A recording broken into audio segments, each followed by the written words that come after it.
The chapel of Ravenshade stood solemn against the grey morning sky, its stone walls bearing witness to centuries of veil marriages. Today would add one more to its ledger, a union of necessity, not affection.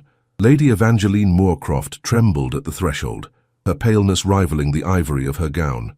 The assembled aristocracy watched with barely concealed interest, fans fluttering like restless birds. "A marriage of convenience," someone whispered. "The Duke requires only her dowry and womb."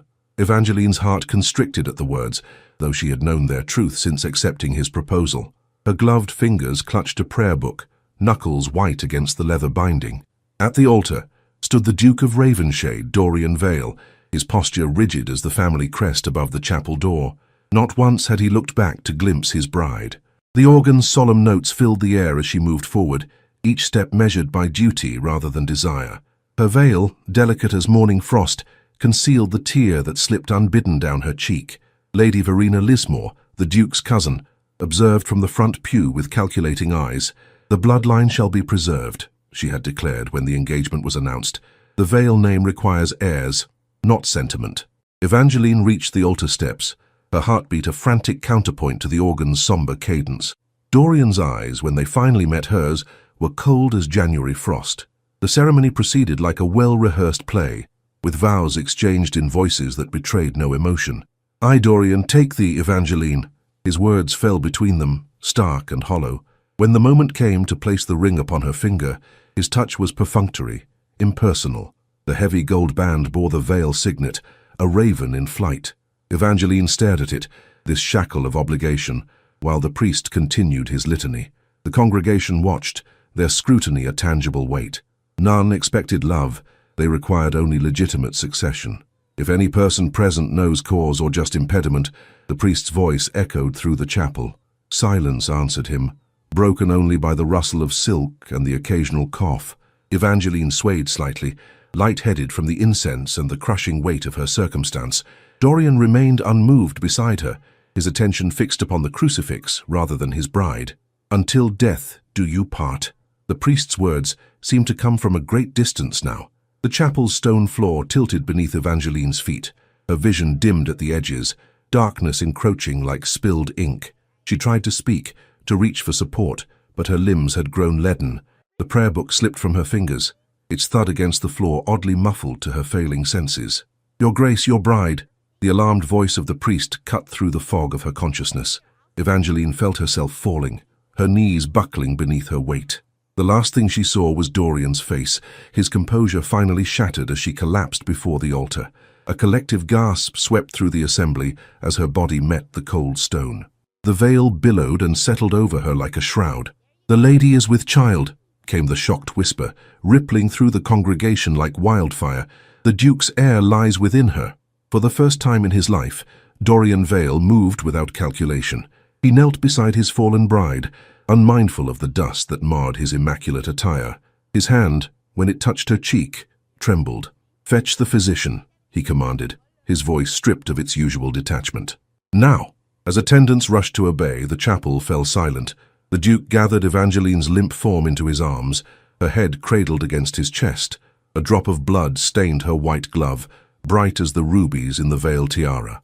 Something broke within Dorian's chest, a wall he had not known existed until it crumbled. "My lord," Lady Verena approached, her voice low with disapproval. "Let the servants attend her. This display is beneath your station." Dorian looked up, his eyes no longer those of the cold aristocrat who had stood at the altar moments before. "Silence," he commanded. "Before these witnesses, I shall not see her shamed." Lady Verena stepped back, stunned by the fervor in his tone. The Duke rose. Evangeline gathered in his arms and turned to face the assembled guests. The veil fell away, revealing her ashen face to all. "The ceremony shall wait," he declared. "My wife and my heir require care that supersedes all else." The ton watched in stunned silence as the Duke of Ravenshade, who had married for blood and bloodline alone, carried his unconscious bride from the chapel, her veil trailing behind them like a banner of surrender. Candlelight danced across the bedchamber walls, casting shadows that seemed to breathe with each flicker of the flame. 3 days had passed since Evangeline's collapse, 3 days in which Dorian had scarcely left her side. She lay pale against the damask pillows, her golden hair unbound and flowing like water across the linens. The physician had come and gone, his prognosis guarded. "Both the lady and child remain in peril, Your Grace," he had said. "Only time will reveal their fate." Dorian sat beside her, a man transformed by vigil. His cravat hung loosely about his neck, his waistcoat unbuttoned in disregard for propriety. He watched the shallow rise and fall of her chest, counting each breath as though it were a precious jewel. The heir, his heir, depended on her survival, but in the quiet hours of this unexpected communion, Dorian had discovered a truth more profound than duty. He feared for her, not merely for the child she carried. The door opened softly, admitting Lady Verena. Her eyes narrowed at the scene before her. "Cousin," she began, her voice tight with disapproval, "the Tun speaks of nothing else. You must address the situation. The marriage remains incomplete."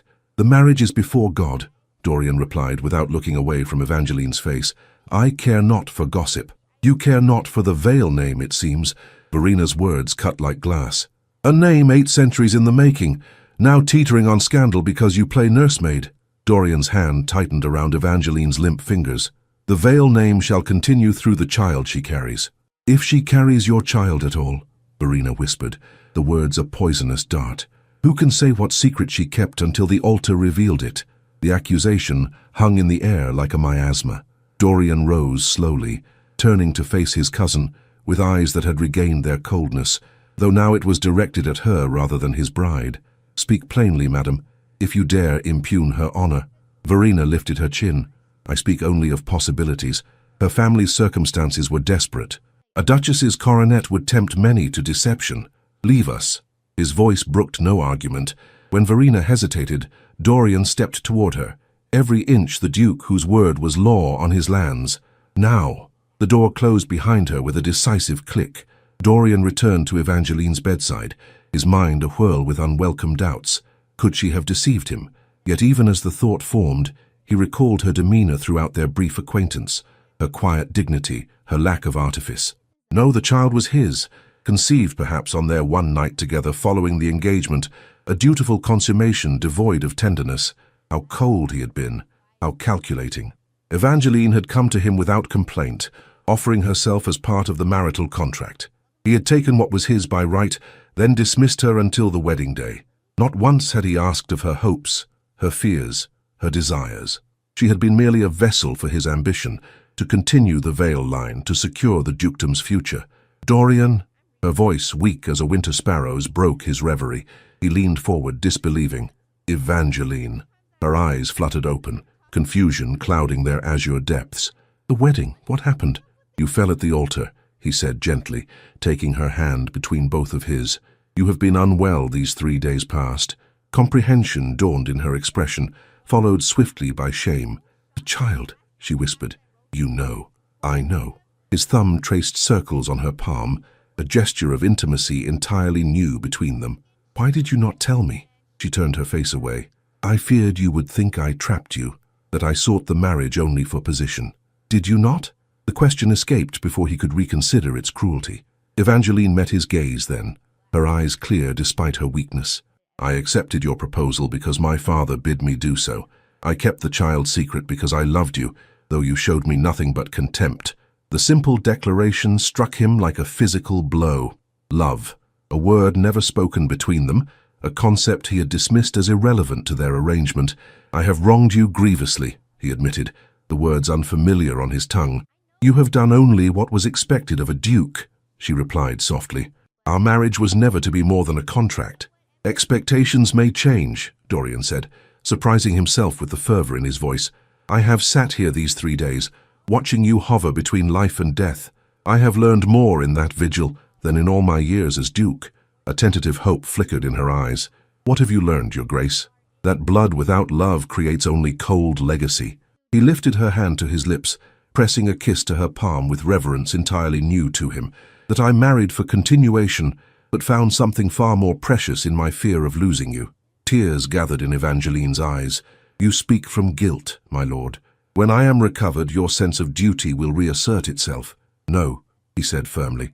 "Before these witnesses," he gestured to the empty room, indicating a vow more sacred than those they had begun in the chapel. "I swear that duty led me to the altar, but love shall guide me henceforth."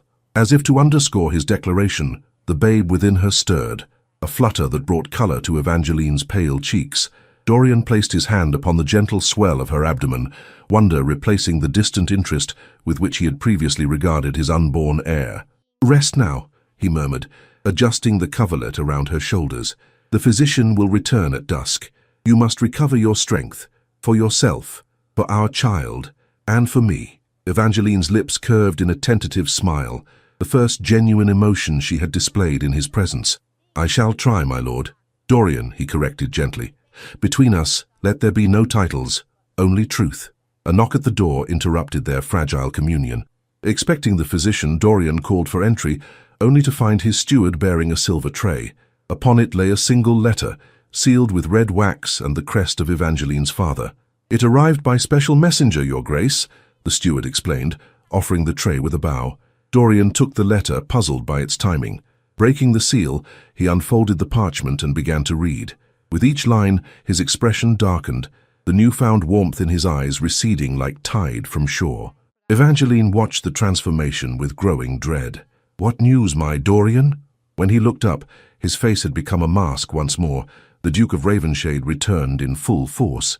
"Your father writes to clarify certain matters regarding your dowry," he said, his voice brittle as winter ice, "and to congratulate us on our blessed event. News, he claims, reached him a fortnight before our wedding day." The color drained from Evangeline's face. "That cannot be.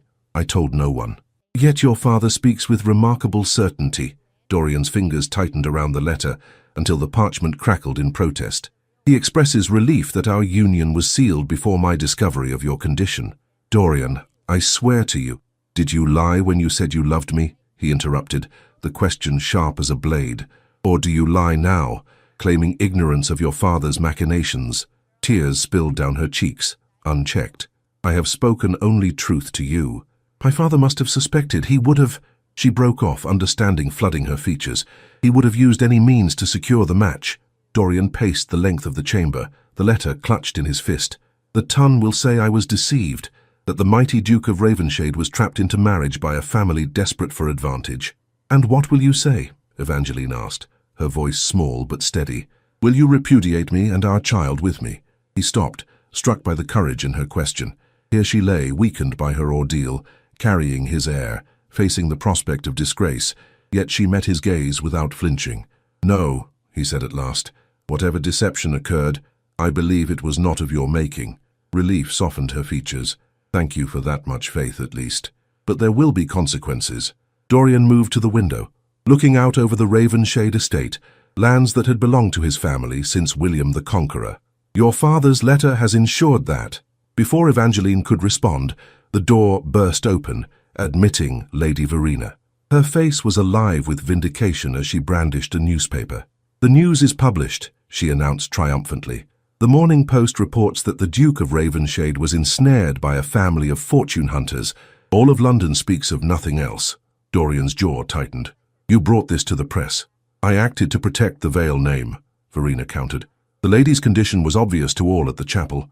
Better the family control the narrative than allow speculation to run unchecked." "And what narrative have you crafted, cousin?" He took the paper from her hands, scanning the article with mounting fury.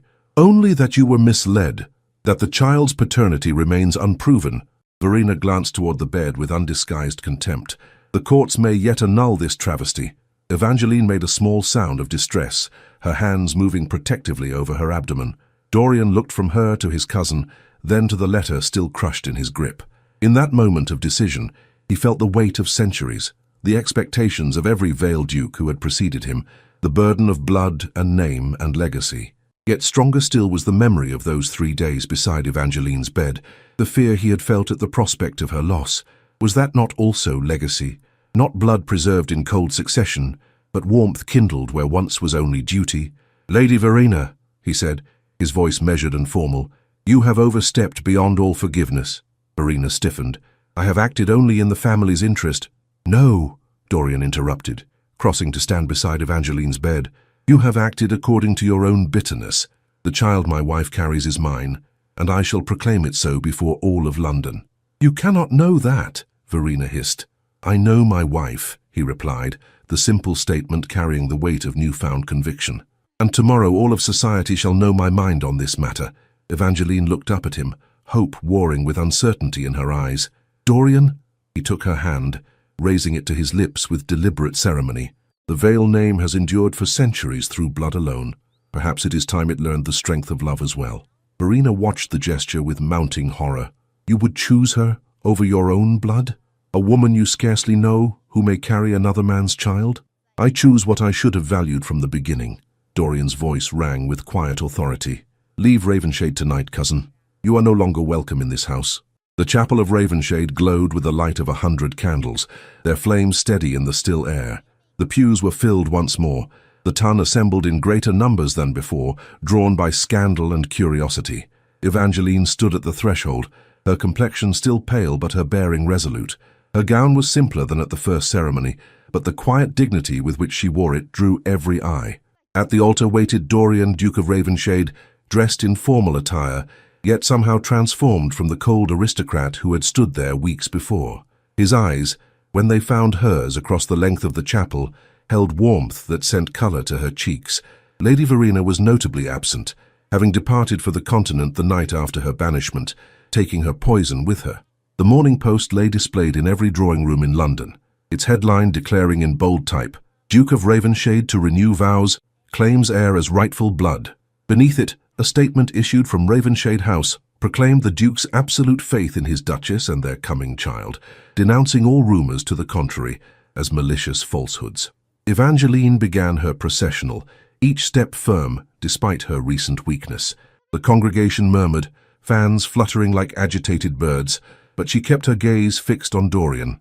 The veil she wore was new, her original having been stained during her collapse, but in her hands she carried a single token from that day, a prayer book, still marked at the page where their vows had been interrupted. As she reached the altar steps, Dorian descended to meet her, breaking with protocol to offer his arm in support. Are you certain? He asked softly, for her ears alone. The ton will talk regardless of what occurs here today. Let them, she replied, her voice clear and unafraid. I stand beside you by choice, not duty. Together they ascended to the altar, facing the priest who had begun their journey weeks before. This time the ceremony proceeded without interruption, though the vows they exchanged bore little resemblance to the mechanical recitations of their first attempt. I, Dorian, take thee, Evangeline, the Duke proclaimed, his voice carrying to every corner of the chapel, not for blood or name or legacy, but for the love I discovered in the shadow of loss. What began in duty shall continue in devotion. Tears glistened in Evangeline's eyes as she responded, I, Evangeline, take thee, Dorian, not as Duke but as man. The child we share shall know both blood and love as birthright. When Dorian placed the ring upon her finger, the same heavy gold band bearing the Vale signet, he no longer saw it as a shackle, but as a bond freely chosen. With this ring, I thee wed, he said, and pledge to you, not merely my name, but my heart entire. The priest pronounced them husband and wife, though in truth they had held that title since their interrupted ceremony. This time, however, when Dorian lifted Evangeline's veil, he did so with reverence born of genuine affection. His kiss, witnessed by the assembled aristocracy, was tender rather than perfunctory. A murmur swept through the congregation, not of scandal, but of something approaching approval. The ton, ever susceptible to romance despite their cynical facades, found themselves moved by the transformation before them. As they turned to face the assembly, Dorian's hand rested protectively over Evangeline's, where it lay upon the gentle swell of their child. Before these witnesses, he declared, his voice resonant with conviction, I proclaim this woman my Duchess, her honour beyond question, our child, the true heir of Ravenshade. The assembly rose in acknowledgement, propriety demanding their respect if not their belief. Yet among them were many who found themselves swayed by the evident devotion between Duke and Duchess, a far cry from the cold arrangement they had witnessed before. Dorian led Evangeline down the aisle, past the whispers and the stairs, into the sunlight that streamed through the chapel doors. Unlike the grey morning of their first ceremony, today the sky was clear and bright, as if nature itself approved the renewal of their vows. They will still talk, Evangeline said softly as they paused at the threshold. Let them speak, Dorian replied, covering her hand with his own, where it rested upon his arm. We shall answer with the truth of our lives together. As they stepped into the light, the chapel bells began to ring, joyful where once they had tolled with somber duty. The Duke of Ravenshade, who had married for blood alone, found himself transformed by love, unexpected. The veil of pride had fallen away, revealing a truth more valuable than any lineage, the heart's capacity for change, even in the shadow of generations of cold tradition. Behind them, the prayer book remained upon the altar, open to the page where their journey had faltered and begun anew, a testament to the power of second chances and to the discovery that the truest legacy is not preserved in blood, but nurtured in love. Snow fell softly over Ravenshade as spring yielded to another winter. The estate, once austere in its grandeur, had taken on a warmth that even the December frost could not diminish. In the nursery, a fire crackled merrily in the grate, casting golden light upon the Duchess as she sat beside the cradle, her voice gentle as she sang an ancient lullaby. Within the cradle lay the young heir of Ravenshade, 3 months old, and already displaying the veiled features, dark hair and eyes the precise shade of his father's. Dorian paused in the doorway, unwilling to interrupt the scene before him. How different this moment from what he had imagined when he first proposed their match. Then he had envisioned a dutiful heir, produced from a marriage of convenience, raised according to tradition with the appropriate distance between aristocratic parent and child. Now he found himself drawn to the nursery at all hours, captivated by his son's smallest gestures, his heart expanding with each day in ways he had never thought possible.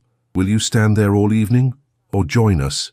Evangeline asked without turning, a smile in her voice. He entered, moving to stand behind her chair, his hand coming to rest upon her shoulder. "I was admiring the tableau, the Madonna of Ravenshade and her child." She reached up to cover his hand with her own, their fingers intertwining with the easy intimacy they had discovered together. "He has your scowl when displeased, and your determination," Dorian replied, bending to press a kiss to the top of her head. "The nurse says he refuses to sleep until you have sung to him, a trait he shares with his father." Her eyes sparkled with mischief as she glanced up at him. "Though your requirements for contentment are somewhat different." A blush warmed his cheeks, still unaccustomed to such teasing despite the months of their true marriage. "The difference being that I am capable of patience, whereas our son demands immediate satisfaction." Another trait inherited from his father. She laughed softly. The infant stirred, tiny fists waving in the air before settling once more into sleep. Dorian watched, marveling at the perfect miniature features, the absolute trust with which his son surrendered to slumber. This was blood and legacy made manifest, yet so much more than he had ever understood those concepts to mean. "A letter arrived from Lady Verena," he said after a comfortable silence. "From Venice." Evangeline's expression sobered. "What does she write?" "That she has met an Italian count who shares her appreciation for lineage and propriety." Dorian's tone was wry. "She hopes we will receive them when they tour England in the spring." "Will we?" He considered the question, remembering Verena's cruelty, her attempt to destroy what had become the center of his world. Yet he also recalled his own coldness, his disregard for anything beyond duty, before Evangeline's collapse had shattered his certainties. "Perhaps," he said at last, "she is still blood after all." "Blood you once valued above all else," Evangeline observed without rancor. "Blood I mistook for the whole of inheritance." Dorian knelt beside her chair, looking from her face to their sleeping son. "I understand now what my father never taught me, that the Vale name continues not merely through succession, but through the love that gives it meaning." Evangeline touched his cheek, her fingers tracing the line of his jaw with tenderness. "You speak like a poet rather than a duke." "I speak like a man who nearly lost everything of value while pursuing a shadow." He turned his face to press a kiss to her palm. "The tongue still whispers, you know. They call us the Duke and Duchess of Sentiment." "A title I bear with pride," she replied, her smile gentle. "Better that than what they first called me, the vessel of convenience." Dorian winced at the reminder of how their union had begun. "Forgive me for that beginning." "There is nothing to forgive." She rose, drawing him with her to stand beside the cradle. "Look what beauty grew from that cold soil." Together they gazed down at their son, the perfect synthesis of their bloodlines, yet so much more than the sum of ancient crests and family trees. In his peaceful slumber lay the promise of a legacy renewed, one built on foundations stronger than mere duty or tradition. From the hallway came the sound of servants preparing for the Christmastide celebrations, the first to be truly observed at Ravenshade in generations. The house, like its master, had awakened from a long winter of the soul into unexpected spring. "When they speak of us in years to come," Dorian said softly, "let them say that the Duke of Ravenshade married for blood, but learned to live for love." Evangeline leaned against him, her head finding its familiar place against his shoulder. "And let them say that his Duchess, who fell at the altar carrying his unborn heir, rose again to teach him the true meaning of legacy." Outside, the snow continued to fall, covering the ancient stones of Ravenshade in a mantle of pristine white, nature's own renewal of what had once seemed immutable.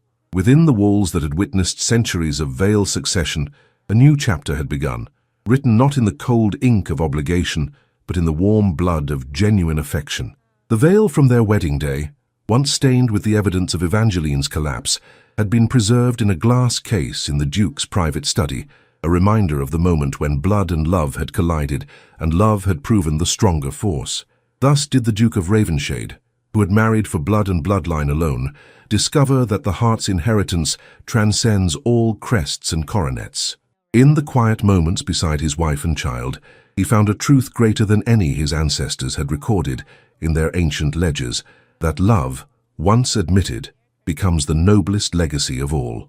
The story of the Duke and Duchess would be told for generations at Ravenshade, a testament to the power of transformation, even in the most tradition-bound hearts. For what began as a marriage of cold calculation had blossomed into something the tongue could scarcely comprehend, a union where duty and desire walked hand in hand, and where the continuation of blood became not an end in itself, but the beautiful consequence of genuine devotion. If this tale has moved your heart, let your voice be heard. For just as the Duke learned the value of expressing what truly matters, so too may your words honor the sentiment that transforms duty to devotion. The season may change, but stories of redemption through love shall endure.